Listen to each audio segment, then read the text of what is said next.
ఆహ్, అరుంధతి అంటే ప్రతి ఒక్క అమ్మకి చాలా దగ్గరగా ఉంటాను నేను. పిల్లలకి కూడా చాలా చాలా ఇష్టం అనమాట. మన సీరియల్‌లో అరుంధతి పిల్లల కోసం, తన భర్త కోసం, తన కుటుంబం కోసం ఏవైనా చేస్తుంది. అనుకోకుండా చనిపోవడం వల్ల తను పైకి వెళ్ళకుండా చిత్రగుప్తకి కొంచెం మోసం చేసి, ఆ అంగుళికంని దోచుకొని తన ఇంటి చుట్టూ ఉంటూ ఏది ఎవరికీ ప్రాబ్లమ్ జరగకుండా చూసుకోవడానికి ప్రయత్నిస్తుంది.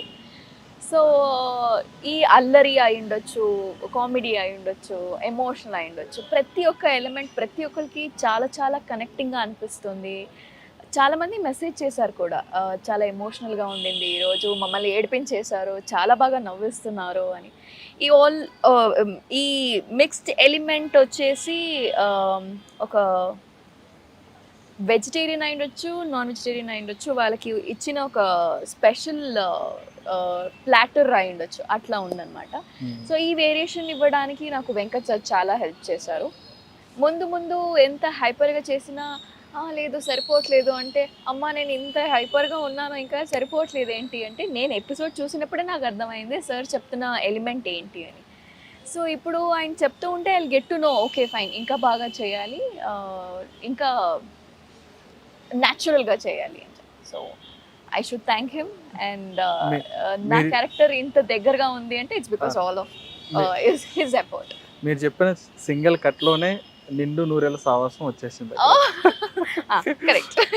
ఎందుకంటే మీరు సీరియల్ మొత్తం కూడా ఒక సింగిల్ టేక్ లో చెప్పేశారు. యా అంటే చూసిన వాళ్ళకి బోర్ కొట్టకుండా ఇమ్మీడియట్ గా తెలిసిపోవాలని చెప్పి అవును. చెప్పేశాను.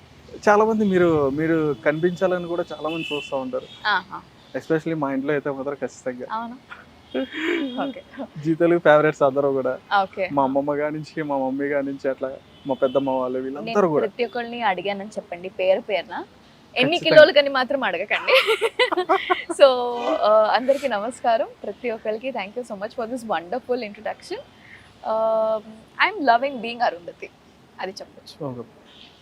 పల్లవి గారు, హా. మీరు వచ్చేటప్పటికి మ్. అసలు ఫస్ట్ ఈ తెలుగు ఇండస్ట్రీకి రావడానికి యాక్చువల్గా మీరైతే కన్నడ, అవును, నా ఖచ్చితంగా మాతృభాష కన్నడ. కన్నడ. ఆ. మీరు ఈ తెలుగు ఇండస్ట్రీలోకి ఎప్పుడు వచ్చారు, అసలు ఎలా వచ్చారో కూడా చెప్పండి. చాలా సంవత్సరాల ముందు నేను కన్నడలో అప్పుడే ఒక సీరియల్ స్టార్ట్ చేశాను యాక్ట్ చేయడం. నాకు శ్రీనివాస్ సార్ అని ఆ సీరియల్ తరఫు నుంచే తెలుసు. ఆయన మేనేజర్, కాస్టింగ్ డైరెక్టర్ అండ్ చాలా పనులు చేస్తూ ఉంటారనమాట. ఆయన నాకు చెప్పారు, ఇలా పసుపు కుంకుమ అనే సీరియల్కి ఆడిషన్ జరుగుతుంది, మీరు ట్రై చేస్తారంటే నేను అమ్మ బాబోయ్ నాకు లాంగ్వేజ్ తెలీదు, ఏం చెప్తారో అర్థం కాదు, తెలియకపోతే ఎలా యాక్ట్ చేయడం నాకు చాలా కష్టంగా ఉంటుంది అంటే, లేదు ఒకసారి ట్రై చేయండి అంటే. ఆడిషన్ స్టార్ట్ అయ్యి ఆల్రెడీ 2 days అయిపోయింది. లాస్ట్ ఆడిషన్ ఇచ్చింది నేనే, సో సెలెక్ట్ ఆహా. అయింది కూడా నేనే. ఈ సబ్జెక్ట్ సేమ్ కన్నడలో ఉండింది అనమాట. సో స్టోరీ గురించి నాకు కొంచెం క్లారిటీ ఉండింది. ఉంటుంది.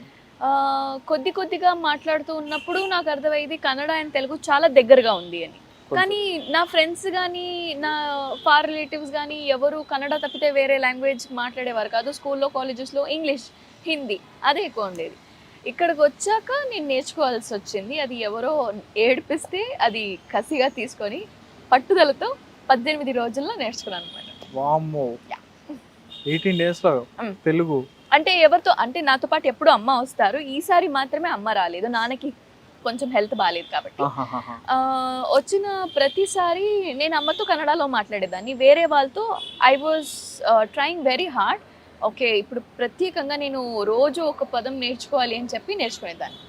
వామ్మో, పద్యాలు. Yeah. పద్యాల పదమా? ప్రతి ఒక్క రోజు ఒక పదం, ఒక వర్డ్ Mm. వర్డ్ నేర్చుకోవాలని చెప్పని డిసైడ్ అయ్యారు. Ah. అట్లా తెలుగు నేర్చుకున్నాం. Ah. సూపర్, మాకన్నా బాగా మాట్లాడుతున్నారు మేడం మీరు. అంటే మేబీ కాన్సన్ట్రేషన్ అంత ఉందేమో మరి నేర్చుకోవాలని. గాడ్స్ గిఫ్ట్ అనుకోవచ్చు. మేబీ ఎందుకంటే అక్కడి నుంచి వచ్చి ఇక్కడ ఇట్లాగా Huh. చాలా గ్రేట్ అది. Yeah. అంటే ఇప్పుడు మీరు ఇక్కడ తెలుగులోకి వచ్చిన సీరియల్స్ లోకి ఇందులోకి రావడానికన్నా ముందు మీరు కన్నడలో కూడా ఏమైనా యాక్ట్ చేశారా? చేశాను. ఆహా. ఆల్మోస్ట్ నా ఫస్ట్ సీరియల్ టైంలో నన్ను పిలిస్తే అప్పుడు నేను ఇటు వచ్చాను పసుపు కుంకుమ చేయడానికి. అది అయిపోయాక నేను సావిత్రి అనే సీరియల్ చేశాను, అవును, సావిత్రి. చదరంగం అనే సీరియల్ కూడా చేశాను. అది అయ్యాక బ్యాక్ టు జీ తెలుగు. ఈ మధ్య ఎందుకు గ్యాప్ వచ్చింది అంటే I was working in Malayalam. Wow. So అది కూడా నాకు 2-3 months అక్కడ ఉంటే జపాన్లోనో చైనాలోనో ఉన్నాను అనిపించేది. ఎవరు ఏం మాట్లాడుతున్నారో అర్థమయ్యేది కాదు. ఒక ఖాళీ డబ్బాలో ఒక రాయి వేసేసి ఇట్లా అంటే ఎలా అనిపిస్తుందో వాళ్ళు మాట్లాడేది అలా ఉండేది. మరి అది కూడా నేర్చుకున్నారా? నేర్చేసుకున్నా. వామ్మో. నాకు లాంగ్వేజెస్ నేర్చుకోవడం చాలా చాలా ఇష్టం. అయితే మీరు టీచింగ్ స్కూల్ పెట్టుకోవచ్చు అయితే. ఏమో మరి మీరు 18 days లో తెలుగు నేర్చుకోవాలన్నారు. కానీ మలయాళం నేర్చుకోవడానికి కొంచెం టైం పట్టింది. ఖచ్చితంగా పడుతుంది. 6 months పట్టింది నాకు. 6 months అయినా అది గ్రేటే మేడం అది. అవునా? అయితే ఓకే. మీరు స్టూడెంట్ పాస్. సూపర్. మీ స్కూలింగ్ కానీ కాలేజ్ కానీ ఎట్లా ఉండేది? మొత్తం నేను పుట్టింది, పెరిగింది, చదివింది ఆల్మోస్ట్ నా childhood and my present age or from Bengaluru. నేను బెంగళూరు అమ్మాయిని. సో అక్కడి నుంచి ఇక్కడికి వచ్చాక నాకు ఒక పేరు కూడా పెట్టారు, బెంగళూరు బెడగి అని. అంటే బెడగి అంటే బ్యూటిఫుల్ గర్ల్. బెంగళూరు బెడగి. Girl from girl from Bengaluru. So నా ఇన్స్టాగ్రామ్ బయోలో అదొకటి ఉంటుంది, బెంగళూరు బెడగి అని. కానీ అది కన్నడలో ఉంటుంది. అది కన్నడ అంటే మీరు ఇప్పుడు చెప్పింది కన్నడ వర్డేనా? బెంగళూరు బెడగి. బెడగి. అందగత్తె లేదంటే సుందరి అలా అన్నమాట. Okay okay. సో ఆ టైటిల్ వచ్చింది నాకు ఇక్కడ. అవునా? అయితే ఇప్పుడు మీ కాలేజ్లో ఎట్లా ఉండేది అంటే ఇప్పుడు మీరైతే చాలా సాఫ్ట్గా కనిపిస్తారు. ఇప్పుడు సీరియల్స్లో మీ అన్ని క్యారెక్టర్స్ అన్ని కూడా చాలా కూల్ అండ్ కామ్గా ఉంటాయి. అవునా?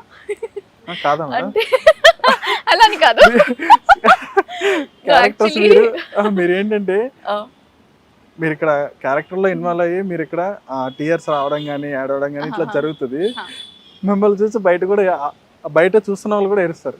ఓ మేబీ అవును. ఆ కనెక్టివిటీ అయితే ఖచ్చితంగా ఉంది ఆడియన్స్ తో పాటు.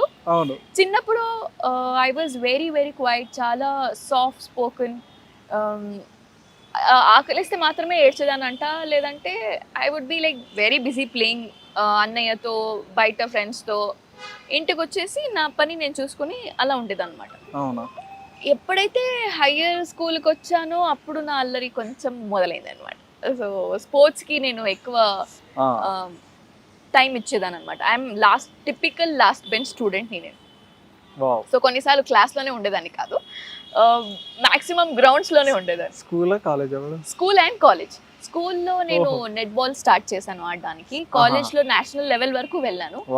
నాన్న ఒప్పుకొని ఉంటే ఇంటర్నేషనల్ లెవెల్ ప్లేయర్ కూడా అయ్యేదాన్ని. లేదులే మేడం, మీరు అప్పుడు వెళ్ళిపోయి ఉంటే కనుక ఇప్పుడు మీరు ఇన్ని సీరియల్ చేసేవారు కాదు, ఇంతమంది ఫ్యాన్స్ వచ్చేవారు కాదు మీకు. Maybe destiny. సో అక్కడ నేను కాలేజ్లో నా క్లాస్మేట్స్ మొత్తం 60-61 ఉన్నారు క్లాస్ స్ట్రెంత్. స్పోర్ట్స్లో ఎవరున్నారు అంటే నేను ఒక్కదానే చేయట్లేదాన్ని. Very good. ఇంకెవరు చేయి లేపేవారే కాదు. ఇప్పుడు వాళ్ళకి అలవాటు అయిపోయింది. నెక్స్ట్ ఈ క్లాస్కి వచ్చేసి పల్లవి అని రాసుకుని వాళ్ళు వెళ్ళిపోయేవారు. నేను ఉన్నానా, నేను ఇష్టం ఉందా లేదా కూడా అడిగేవారు కాదు.